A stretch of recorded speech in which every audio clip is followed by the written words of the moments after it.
దర్శకులు శ్రీ విజయ్ చంద్ర గారు నటించి నిర్మించి రూపొందించిన ఓ మహనీయుని జీవిత కథ చిత్రం ఆంధ్రకేసరి.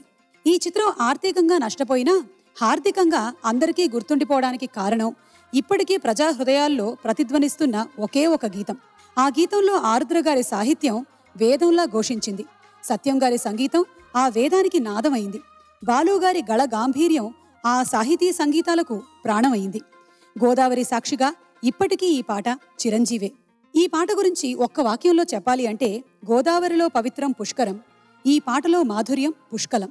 ఈ పాటని పాడడానికి వేదికపైకి ఆహ్వానిస్తున్నాము రాము గారిని. నమః సోమాయ చ రుద్రాయ చ నమస్తామ్రాయ చ అరుణాయ చ నమః శంగాయ చ పశుపతయే చ నమః ఉగ్రాయ చ భీమాయ చ నమో అగ్రే వధాయ చ దూరే వధాయ చ నమో హంత్రే చ హనీయసే చ నమో వృక్షేభ్యో హరికేశేభ్యో నమస్తారాయ నమః శంభవే చ మయో భవే చ నమః శంకరాయ చ మయస్కరాయ చ నమః శివాయ చ శివతరాయ చ.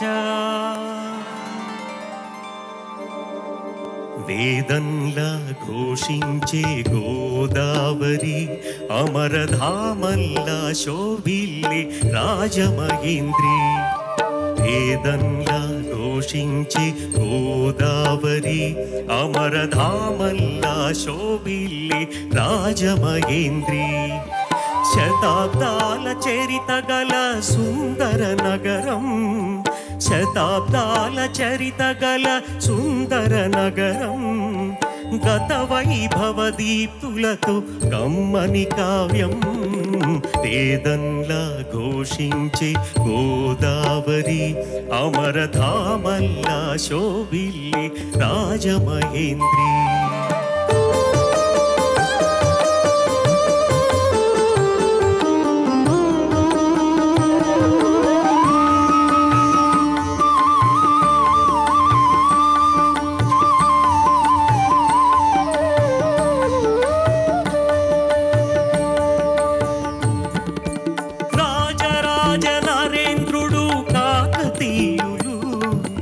తేజమున్న మేటి దొరలు రెడ్డి రాజులు, రాజరాజ నరేంద్రుడు కాకతీయులు. తేజమున్న మేటి దొరలు రెడ్డి రాజులు, గజపతులు నరపతులు ఏలిన ఊరు. ఆ కథలన్నీ నినదించే గౌతమి హోరు. వేదంలా ఘోషించే గోదావరి అమరధామల్లా శోభిల్లే రాజమహేంద్రి. శ్రీవాణీ గిరిజాశ్చిదాయ దధతో వక్షో ముఖాంగేషు ఏ లోకానాం స్థితిమావహంత్యవిహితాం స్త్రీ పుంసయోగోద్భవాం తే వేదత్రయమూర్తాయ స్త్రీపురుషాः సంపూజితావస్సురైర్భూయాసుః. పురుషోత్తమాంబుజ భవ శ్రీకంధరాశ్రేయసే.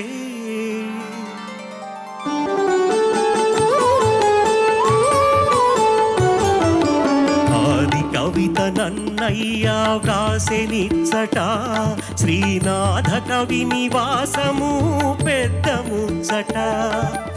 ఆది కవిత నన్నయ్య వ్రాసెనిచ్చట, శ్రీనాథ కవి నివాసము పెద్ద ముచ్చట.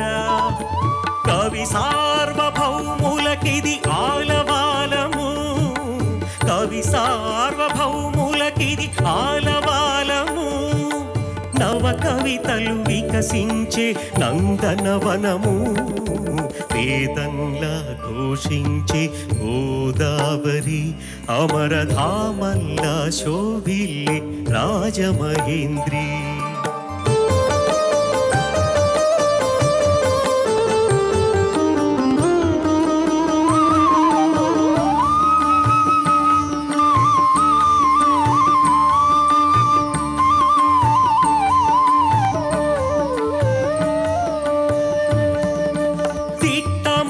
శిల్పాల దేవళాలు, కట్టు కథల చిత్రాంగీ కనక మేడలు దిట్టమైన శిల్పాల దేవళాలు కట్టు కథల చిత్రాంగి కనక మేడలు కొట్టుకొని పోయే కొన్ని కోటి లింగాలు వీరేశలింగం ఒకడు మిగిలిను చాలు వేదంలా ఘోషించి గోదావరి అమరధామల్లా శోభిల్లి రాజమహేంద్రి శతాబ్దాల చరిత గల సుందర నగరం గత వైభవ దీప్తులతో కమ్మని కావ్యం వేదంలా ఘోషించి గోదావరి అమరధామల్లా శోభిల్లి రాజమహేంద్రి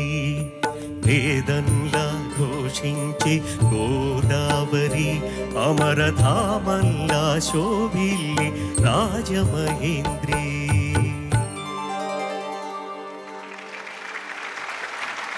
ఇప్పుడు ఈ పాట నేను పాడాలంటే మళ్ళీ ప్రాక్టీస్ చేసి ఇప్పుడు ఆ మంత్రోచ్చాటన ఇవన్నీ స్పష్టంగా ఉండాలని ప్రాక్టీస్ చేస్తాం. తనకి కొట్టిన పిండి అనమాట. పాడి పాడి పాడి అన్నీ కూడా రిజిస్టర్ అయిపోయింది. చాలా బాగా పాడారు, ధన్యవాదాలు. నేను మైక్ తీసుకున్నది మిమ్మల్ని ఒకటి అభినందించడానికి. రెండోది ఏంటంటే దాంట్లో ఆరుద్ర గారు రాసిన పాట ఇది, సత్యం గారు కంపోజ్ చేసింది. అందులో ఉన్న చరిత్ర అంతా ఎంత గొప్పగా చెప్పారో ఆరుద్ర గారు. అది కృతకమైనటువంటి కొన్ని కావ్యాలకి నన్నయ్య ప్రారంభించడానికి చోటైనటువంటి స్థలం అది. మహాభారతాన్ని రాయడానికి ఉపక్రమించింది అక్కడే ఆయన. లైక్ తిక్కన ఎక్కడ పెన్నా నది ఒడ్డున నెల్లూరులో ప్రారంభించారు, నన్నయ్య గారు గోదావరి ఒడ్డును ప్రారంభించారు. అద్భుతమైనటువంటి పంక్తి అందులో, కోటి లింగాలన్నీ కొట్టుకుపోయిన వీరేశలింగం ఒక్కడు మిగిలాడు అని. సమాజ సేవకు కానీ కొత్త దృక్పథంతో ఆ రోజుల్లోనే ముఖ్యంగా స్త్రీ పునరుద్ధరణ కోసం వీరేశలింగం గారు చేసినటువంటి సంస్కరణలు ఒకటా రెండా? నిజంగా ఎంత మంచి పాటో. ఒక చిన్న సినిమాలో వచ్చినటువంటి పాట. రాజమండ్రి చరిత్ర అంతా కూడా అంత అందంగా రాసేశారు మహానుభావులు. ఎన్నిసార్లు విన్నా ఎంత అందంగా ఉంటుందో పాట. నిజంగా ధీర గంభీర గోదావరి లాగానే ఉంటుంది పాట కూడా. మొత్తం అంత అందంగా చేశారు సత్యం గారు.